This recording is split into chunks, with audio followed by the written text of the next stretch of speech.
Hello! I wish you a happy and blessed Advent and a meaningful Advent in this season.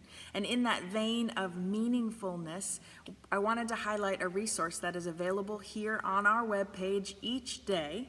At 10 o'clock, we are posting a little reading that a different member of our church has done, and it is a reading of the story leading up into Christmas. So the opportunity is that you will hear from creation all the way to the birth of Christ through these little stories that are read by different members of our congregation each day.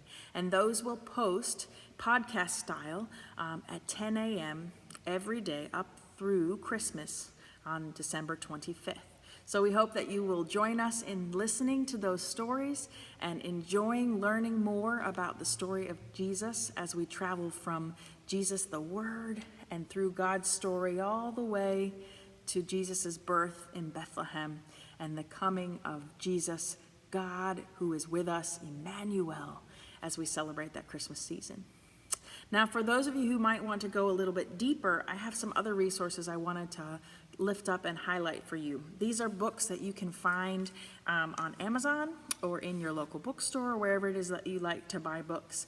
And if you want to look at a copy before you buy one, you're more than welcome to come by. These are things from my library. So the first book I wanted to highlight is called Almost Christmas, and is a Wesleyan Advent experience. It's actually written by one of my friends and a group of other people. April Casperson is a colleague, classmate of mine from seminary. She wrote this book along with Margaret de Vega, Ingrid McIntyre, and Matt Rowell. And this book focuses on the writings of John Wesley, some of the hymns of Charles Wesley. It is a beautiful kind of deep dive into the Wesleyan understanding of Advent. I highly recommend it. It came out last year. Another one, if you're looking for a little bit more meat, this is a bigger book. You can tell it's a little bit wider. This one is called Watch for the Light, Readings for Advent and Christmas. And this has kind of all the big theological names that you can think of. Thomas Aquinas and Bonhoeffer and Eckhart and Madeleine L'Engle and Kierkegaard and Henry Nouwen and a lot of the really big names that you may recognize. This is a beautiful study. It's been a few years since I read through this. John and I read one of these each day in Advent 1 year early in our marriage. I think it was either first, second year we were married. But it is a great, meaty Advent reading that gives lots of discussion opportunities. Highly recommend it. And again, this is one you can find on all of the places you get books. Another devotional that is really neat but different. This is called The Season of the Nativity. It is by Sybil Macbeth, who is the author and creator of Praying in Color. So this is an opportunity to respond to God's word, not only with meaning in our hearts, but also with an opportunity for art. It is a beautiful book. It's kind of laid out a little bit like a magazine, and it has lots of opportunities, lots of really good readings, but also a response opportunities. Like it talks about the liturgical colors when we talk about purple. But this is a fun little book, something totally different in terms of Advent study, but an opportunity to respond to God's word with art. So again, this is The Season of the Nativity by Sybil Macbeth. Another option would be Blue Christmas. Now I know some people may think Blue Christmas, Elvis, that's not what we're talking about. That Blue Christmas is more closely associated with the longest night of the year. It is the day that we have the least amount of light in our calendar year.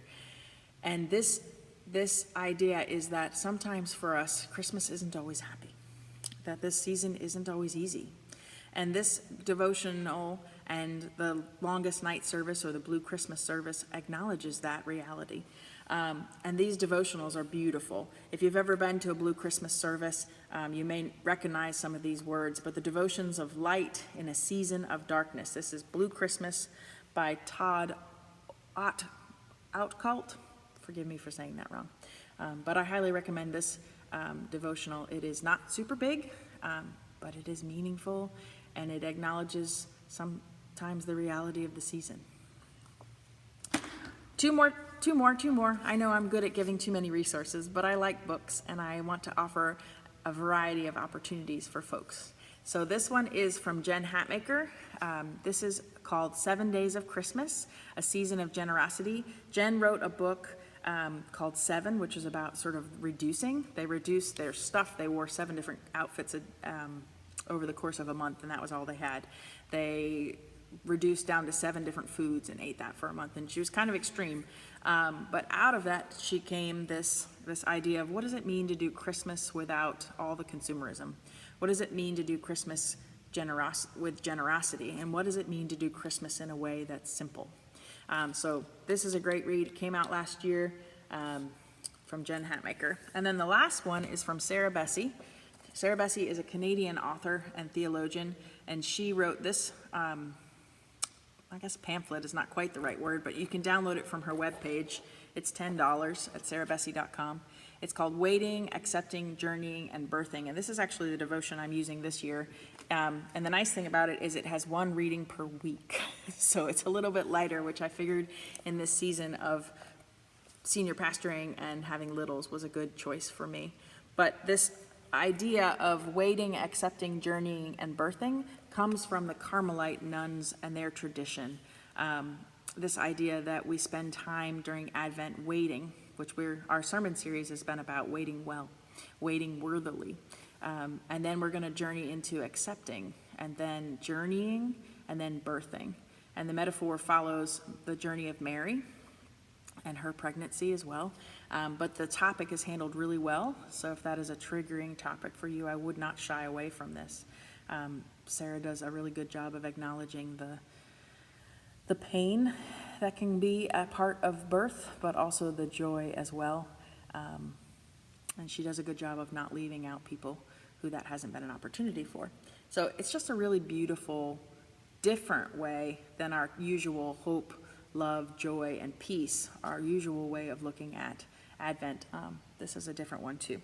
So I hope that all those resources have not overwhelmed you, but they remind us to keep a light on in our souls, to make space for Jesus in this season, and to take time to dig a little deeper into our faith. So if any of those books spark your interest, put a comment in the box below so I know that you gave some of them a whirl. And in the least, I implore you to please listen to the short story each day that's posted on our Facebook page and on our webpage.